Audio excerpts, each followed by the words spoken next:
Pump it up, pump it up. Trae. Come on, come on. With Trae. Pump it up, pump it up. It's the day with Trae. This is the day to gain inspiration, to make a positive change in the nation. We're inviting you to partake in conversation, to raise your vibration. It's the day that we will all celebrate all of our peace that make this thing elevate. Watch the negative fade away, cause it's the day with Trae.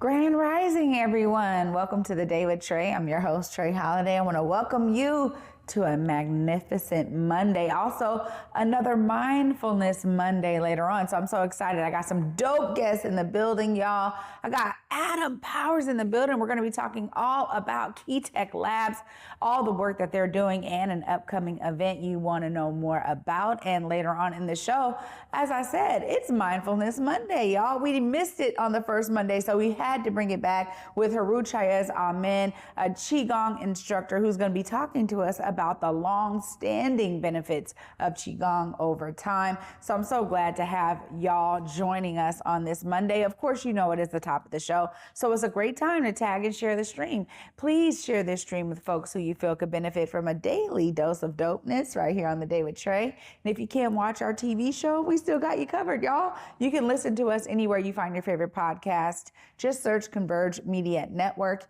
and you'll find us on whichever platform is your favorite. There's a bunch of them, so go ahead and search for us if you need to listen to us. Well, again, like I said, I'm really excited because this is going to be a great time I'm about to have with Adam Powers, who's up next telling us more about Qigong Labs. What's up, Adam?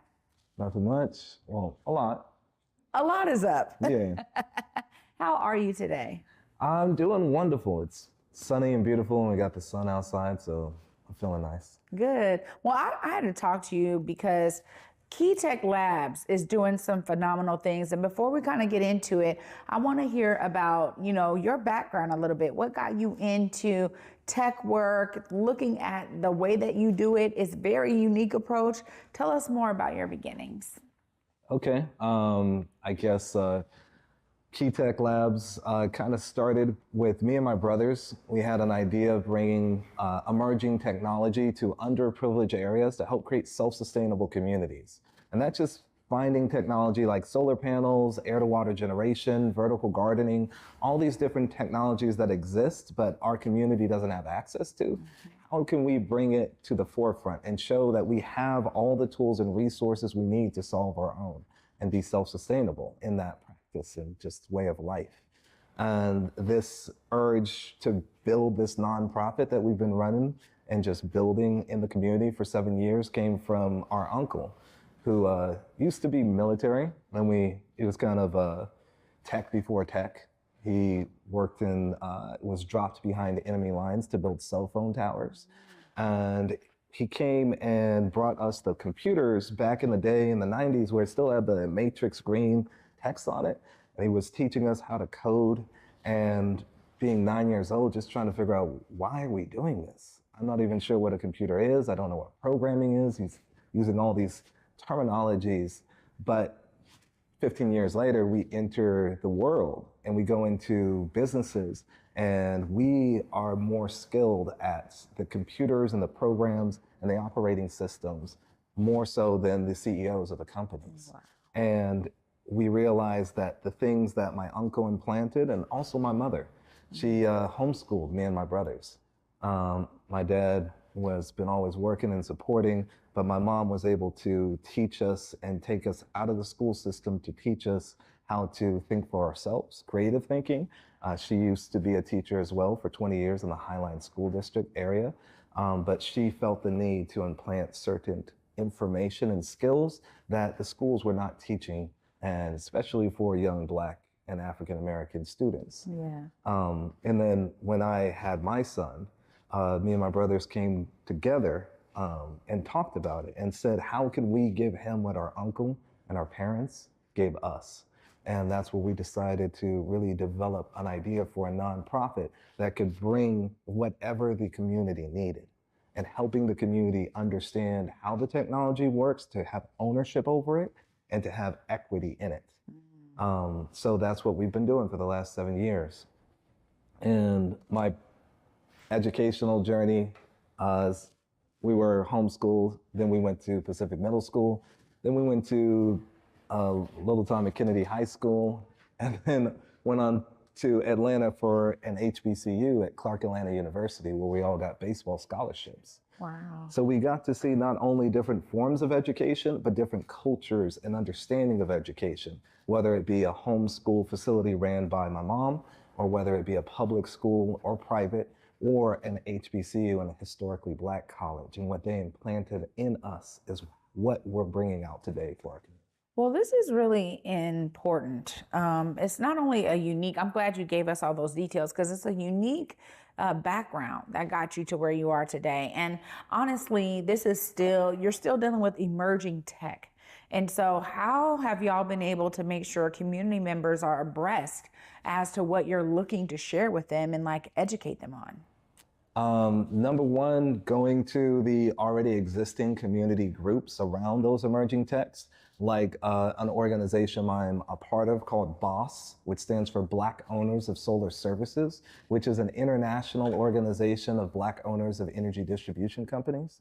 So they're nationwide and already working with the Department of Energy to make sure that our communities are accessing some of this Inflation Reduction Act fund and trillions of dollars coming from the Build Bipartisan Infrastructure Act to rebuild our electrical grid and rebuild our highways and our cities.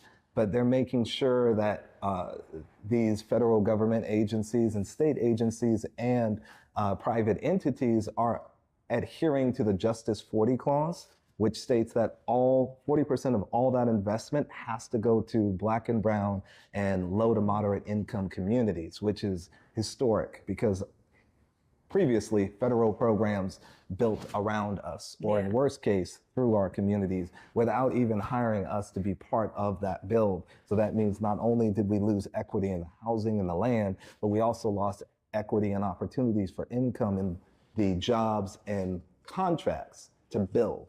And we're trying to make sure that this next infrastructure bill, this green boom that we're talking about, our community is not left out. And it's written that way, but we now have to, number one, let our community know about the opportunities. And number two, we have to be able to bring this up in those governmental contracts, making sure that Justice 40 requirements are being hit by all organizations. So they can't just get us onto the contract and then afterwards get awarded the $20 million and then drop our contractors off so that they can replace them. Because that's a loss of equity and economic empowerment once we have our people taken off those projects that we're dedicated and we're building within our communities. So we need to make sure that this opportunity goes all the way up. And I know that's jumped around in a couple of different areas. But you explained partnership, which is a key, obviously a key factor in how you're educating community, because you're saying we're partnering with these already existing groups that really allows for you to not only have to think about your own network, but the networks that are built there and partnering there. But it's also interesting too, because I think about the average Black household who, when we start talking about solar technology or green technology, folks are like, what are you talking about? So at the base level, you know, getting folks to understand that and then building upon it seems like a good foundation and way to go. But there's also some really key benefits to community members being engaged, being involved and informed. Tell us more about the importance that y'all see in that regard when it comes to making sure we're not left out of this booming industry. Yeah, and to your point, there are so many different levels. Yes, the federal government is dropping trillions of dollars into all communities, not just here in Washington, but across our country. And they're trying to affect our communities across the country. That's the top level. And then we can talk about who's going to do the work, meaning what contractors, what are our community contractors going to get the work, or is it going to go to someone else? Then we go lower to, okay, who's actually doing the job? Business might get the contract, but is our community and our 18-year-olds, 24, getting the opportunity to be electricians and have a work opportunity where they're using their hands to power and rebuild our community, because that's important too. And then we have to talk about the next level. What is solar? Why are we doing this? Where does energy come from now? What are we making a just transition to? And that comes down to that basic education of Solar 101. Yeah. And that's where Qtech focuses on that as well. We're focused on the full pipeline, but when it comes to that first step, we do STEM, solar and green tech exposure programs. We go to schools for after-school programming where we bring little STEM toys and help explain what electricity is, what a solar panel is, 101. But we also host events like our upcoming event. It's called a Solar Punk Festival. Yeah. And it's really, the full title is the Burien Solar Punk Festival. And this takes place in an urban garden in Burien called Shark Garden, which I'm on the board of. And used to be a baseball field, a 1.6 acre baseball field that got converted into a garden, an urban garden that now produces 5,000 pounds of food that goes to the White Center Food Bank. But what we did was, with the help of a Black-owned solar company, Sphere Solar Energy, we put down a solar microgrid in the middle of that urban garden, which means 6 solar panels at 470 watts running into a battery of 9.6 kilowatts. So we created our own microgrid and energy grid that powers the land. So not only are we producing food, and now we're producing electricity, but with a little bit more support for some funding, which I'm looking for, then we're going to put down what's called an air-to-water generator. And this air-to-water generator literally generates clean, drinkable water from the air. It works very similar to a dehumidifier, if you've ever had one. Takes the moisture out the air, but it goes through 2 extra steps. Taking that water and filtering it through charcoal filters and UV light, making it WHO, World Health Organization definition of clean, drinkable water. Wow. And I also want to call out someone who's doing good work in that space. His name is Moses West, and he does the Moses West Foundation. And Moses West is an individual who's ex-Army Ranger, African-American man, and he built a large-scale shipping container size air-to-water generator that produces 2,000 liters of water a day. And he put one down in Flint, Michigan, and he put one down in Puerto Rico after Hurricane Maria. And he's been putting these down in everywhere that they were having water issues to just say to people, no, we don't have water insecurity. We have opportunities to generate our own resources of water and not have to deal with the boil water notices that are coming up more and more, because our existing water pipeline is sometimes 50 years old, if not 100, and our electrical lines are now over 100 years old.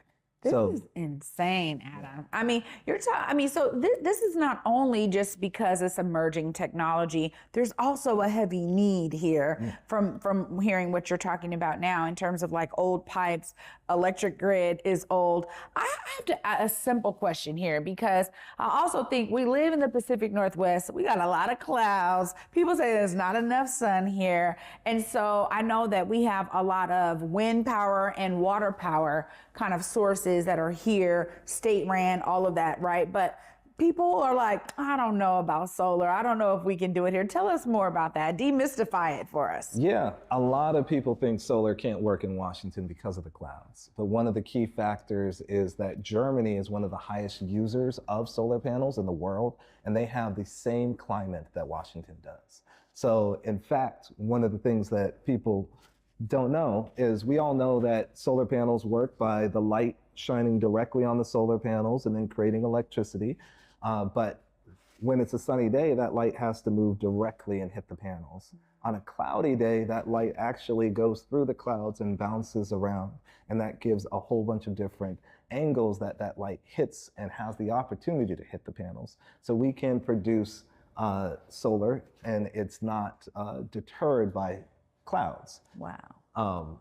But shading is a factor. So if you have large trees, that lowers your opportunity to generate actual solar energy. But it does work here in Washington, and that's what we're kind of showcasing at the garden is we can generate our own energy even in this climate. And if you are in California or Ghana, it gets to be even a better opportunity. Well, this is, we're going to have to bring you back because there's so much y'all are doing. I want to give you time to actually tell folks what they can expect at the Burien Solar Punk Festival. Before I let you go, just let folks know, like, what kind of things are there? Why should they be there? It's going to be an awesome time. The Solar Punk Festival is a festival, like we talked about, that happens in the middle of the urban garden. We're producing all of these resources, and we're going to show people what we can do with our own power. So we start the day off with a pop-up farmers market and have different green businesses like Sphere Solar Energy, like Biofibers, who makes building material out of hemp and plant material, and they're a BIPOC-owned organization as well. And then we move into a Green Jobs Expo where we invite some green job speakers to tell you about their business, some of the opportunities coming up. Then we're going to host a mini jobs fair for those who are trying to enter into the green space and have you have a direct pipeline and opportunity to speak with some of these businesses who are hiring. And then we move into a music festival where we actually have rent an LED wall stage and had rock karaoke last time with a live band doing karaoke, and had a featured artist, David Harris, who works with the organization Scary Pocket and does his own work as our featured artist of last year. And then we ended the night with a movie, and we played the first year we did Black Panther, and all of that runs off the renewable energy. So it's a complete green event. And so we're not just trying to show a good time. We obviously have food trucks and great food there, but we're trying to show the mixture of art, culture, people, and technology, and that all of it can happen simultaneously. And that's what solar punk is. Well, this is amazing, and you got a lot going on. We didn't even get to talk about some of your other projects, so we'll definitely have you come back. But, if folks are wanting to connect, maybe learn more, figure out how they can maybe enter into the green tech world, I want you to look right there. Let folks know how they tap in with you. You can find Qtech Labs at www.qtechlabs.org, and you can look up the Burien Solar Punk Festival at the BurienSolarPunkFestival.org. And you can learn both about those different opportunities that we have in the green workforce and this event, and which is what solar is. Oh, thank you so much for your work. Thank you for bringing the community along this journey. It is so necessary for us to be in sync with all the things that are happening so we don't get left behind. Really, thank you so much for all you're doing. Thank you. Yeah, absolutely. Wow, y'all, what a great start to the week. I'm telling you, that was empowering. I felt like the solar energy was empowering me up in the room today. But honestly, y'all, it's really exciting to know that we got folks like Adam on the ground doing this amazing work. We got somebody else who's on the ground doing amazing work. And up next, we got Heru TchaasAmen in the building with another Mindfulness Monday segment. Y'all don't want to miss it. Stay tuned. You're watching The Day with Trae.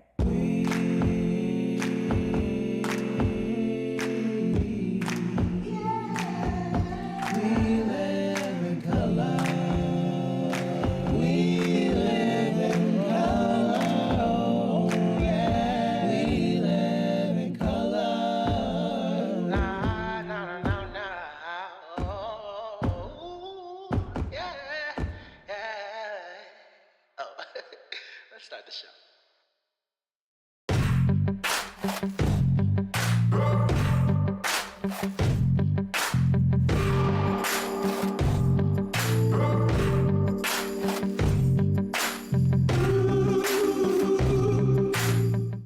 Big Tobacco thinks they know everything.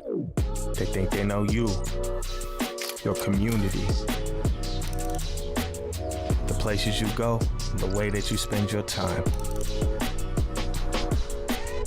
They think they got you all figured out, down to a formula, a calculation based off of numbers of what they think they know. Show them they're wrong. Learn more at theythinktheyknowyou.org.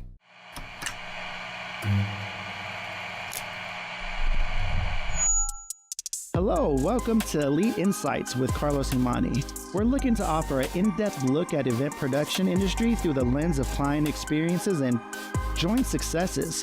The podcast will emphasize guest interviews, focusing on client, discussing their fields, and reflecting on their collaboration with Elite Collective. Again, you're with Elite Insights. Carlos Imani here. I'll see you guys in a few. Welcome back, everyone, to the Day with Trae. I'm your host, Trae Holiday. Joining me right now, we got another Mindfulness Monday segment for you with Heru TchaasAmen. Hi, Heru. Peace, Trae. How you doing? I'm doing well. How are you? You know, I'm loving life. I'm diviner and diviner every day. Yeah, well, this is really exciting because these Mindfulness Monday segments have really been helpful to me. And I thought it might be great to dive into some of those continued benefits of Qigong. We've talked about Qigong a bit. You know, a lot of folks are just still getting used to what Qigong is and the opportunities of Qigong. But I wanted to dive in a little deeper today and talk about some of those long-lasting benefits of Qigong. If you've been practicing for some time, what kind of effects does that have on the body? Tell us more. One of my favorite effects that it has on the body is an increased immune system, right? It staves off illness that's related to fatigue and stress-related functions or just dealing with day-to-day interactions with people and things like that. We have to boost our immune system, right? We don't want to get sick. It keeps us in the workplace, so it's good for employers. They're happy about people who practice Qigong and meditation, but it increases your immune system. So it turns on the functions of the body that allow you to fight off anything that wants to attack it, which is wonderful. Yeah, I didn't know that, you know, right? I think about it in terms of, okay, this is good for the blood flow of my body, the energy of my body, but I didn't realize the immune effects. What are some of the other things that I may be dealing with as I do Qigong more and more? Well, stress relief, right? Which also benefits the immune system. So stress relief overall, we see that most people who have illnesses they're related to stress anyways. So we see a stress reduction or relief related to Qigong. You learn how to really interact with your natural state of being, right? And so you really start to go, oh, yeah, I'm not stressed at all. I don't feel stress. These things can't harm me. You know, these outside activities and things like that aren't released into my, or aren't generally activated inside of my body, right? So I'm not feeling the cortisol releases. I'm not feeling the adrenaline releases. I'm not feeling the fight or flight stuff like that. So I'm not seeing the body break down in age, you know, which is really important. Well, you know, when we talk about fight or flight, when it's engaged too often, there's negative impacts of it. For sure. And that's really where I think a lot of people who are, you know, absorbing a lot of stress or think they're in a stressful environment, that's where their body's at. It's like always on a go. Right. And that's what you're talking about here. So that's interesting because being able to slow down, which I think Qigong for me has really been like, hey, just slow it down. Has really been beneficial to me. But there's also some releases, I think, that are happening within my body that aid me in other ways. What are some of those other ways? You know, no one wants to get old, right? You know, I've been trying to fight this gray hair for a long time. So far, unsuccessfully, I stopped using Just for Men. But one of the benefits of Qigong and meditation practice is anti-aging, right? When you say a little bit of stress is okay, or fight response is a little bit or too much of it, not enough of it, or a little bit is okay, it's not okay. None of it's okay. When are we ever in an actual fight or flight situation? Right? When is someone actually trying to kill us? Right? When is there actually a dog, like a monster trying to under our bed or whatever? Typically it's never, right? It's very, very minimal. So the release of, you know, serotonin in the bloodstream related to meditation, related to Qigong, actually heals the body. It lubricates the joints, right? It fights against aging. So it keeps us young. It keeps us vibrant. It keeps us healthy. It keeps us, you know, able to move, which is super important as we age, right? So the fountain of youth, people have been looking for it for hundreds of years. The fountain of youth is found in Qigong. Stand in Wuji for a few minutes with me every week, and you'll see what happens. Wow. Okay, so I'm getting this because for me, as soon as I did it, it was interesting because I could feel, especially this move right here. You know, we pour the chi down, y'all. And I'm telling you, every time I'm like, whoo, my body feels something coming down, right? But I also think that there's things that when we talk about our brain absorbing so much of this, how is this impacting the brain? Well, we have devices that we're attracted to or attached to all day.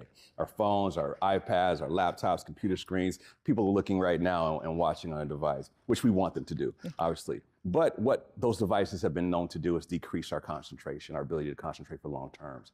what meditation and Qigong does, it allows us to increase our ability to concentrate, our ability to focus, right? So our brain now becomes wired in a way that we can stay focused on one specific task for an extended period of time. So we can accomplish, the goal of that task, right? We can problem solve a lot better. We start to be able to create more. We start to change the way that we communicate in our brain as well. So our negative self-talk dissipates, right? We begin to affirm positive beliefs, attitudes, and actions, which obviously manifest in our lives. So our brain also just literally changes in its density, right? So our prefrontal cortex becomes more fired up and more aware, which is where the true self resides. So your self-image, for instance, right? We see a lot of people that are dealing with low self-image, like, I can't do that, I'm super shy, I'm very apprehensive, I'm super anxious, those types of things. But if we have a good concept of who and what we are in our prefrontal cortex and can hold on to that and visualize that over time, we start identifying as that, right? And this is where that long-term memory is held, that future learning is held, right? This is what our brain was wired for. And it allows us to transcend being controlled by the lower nature, right? Our broken emotions, right? Our negative emotions and negative experiences, those traumas that we've experienced in our lives. It allows us to disconnect from those things, to actually heal from those things, move on to something that's a better perception of what we are, right? And to express that to the world. So we can actually, spiritually, emotionally, mentally evolve, finally. Wow. I mean, you're talking about memory loss. So, does this impact Alzheimer's or dementia? Or, when you talk about memory, it strikes that for me. Definitely. It promotes brain health all around, right? Just like doing a crossword puzzle and starting to read more, doing puzzles and things like that help the motor skills and helps the brain function. Qigong and meditation also do that. It staves off, some of those diseases that are associated with aging and those brain diseases that are associated with aging as well. Central nervous system diseases also. So because we're reprogramming the central nervous system to stay calm. It's not firing off all the time. So we're not seeing that fight or flight response that overstimulates the central nervous system and causes us, issues. It also even lowers the blood pressure, which keeps us from having, things like high blood pressure, obviously, right? But heart issues that are associated with that. And if we look at Black and brown people, we have an elevated propensity to stroke and heart problems and things like that. So the blood pressure needs to be monitored, needs to be taken down. It's not just about our diet. It's not just about how we live our lives. It's also how we medicate through meditation. We medicate through meditation with Qigong. Medicate through meditate. Oh, I love it. Well, as always, Heru, it's always a pleasure to have you here. Thank you for bringing your brilliance to the Day with Trae so we can educate the folks on all of these great benefits of Qigong and the great work you're doing out there. Of course, I know you got the Qigong. Let them know how they tap in so that they can experience the longevity of these benefits. As usual, the best way to tap in with me is on Instagram. Check in at Heru Nefer, HeruNefer. My bio, click the bio. First of all, follow me, click the bio, and you'll find ways to book with me. We can get a 15-minute session, find out and analyze exactly where you are, and generate a prescriptive Qigong practice for you. Wow. Personalized Qigong. Oh yeah, we're stepping it up. Beautiful. Thanks so much for being here. Always a pleasure. Always a blessing to be here. So good to see you. You too. Wow, y'all. I'm telling you, here we go. Mindfulness Monday. What a jam-packed Monday it felt like, because we got some great information. I'm going to wrap it all up right after this short break. Stay tuned. You're watching The Day with Trae. Disenrollment is a situation whereby people whose birthright to be indigenous is being stolen from them by politicians that have been elected to lead. Today, the latest or last chapter of the saga concerns the threatened physical ejectment of as many as 21 Nooksack families from their homes. I think it come about by hatred for our family. That's what it's all about. Our bloodline is still here. They can't get rid of us.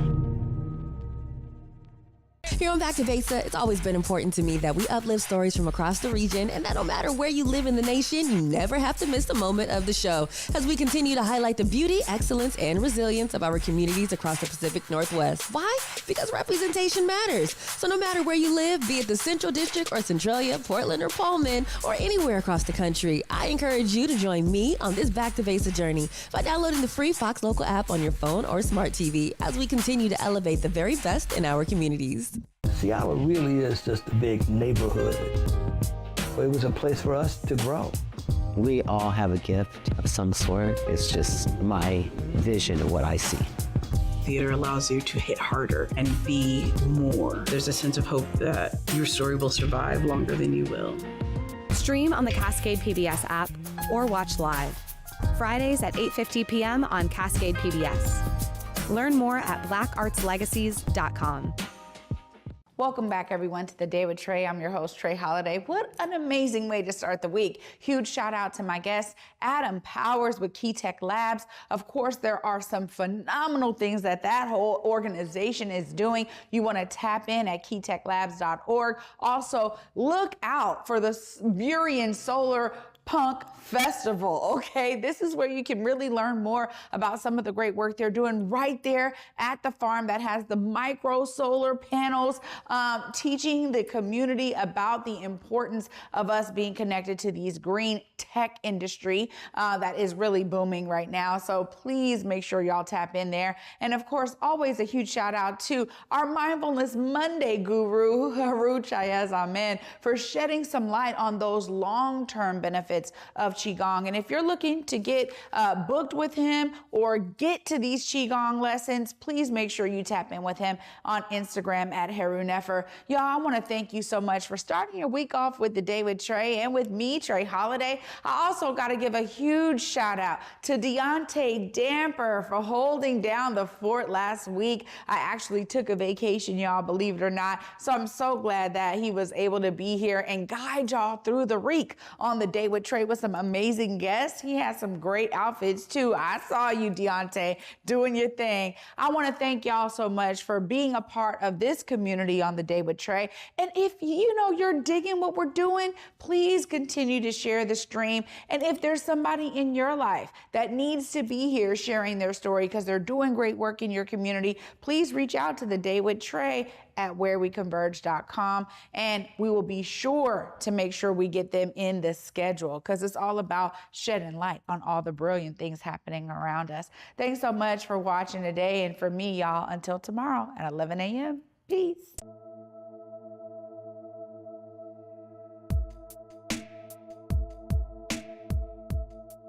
Converge Media produces culturally relevant content for Black and urban audiences.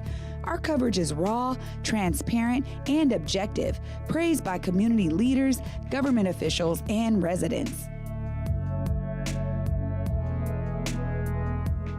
Support Converge Media today via Venmo, Cash App, or PayPal at Converge Media.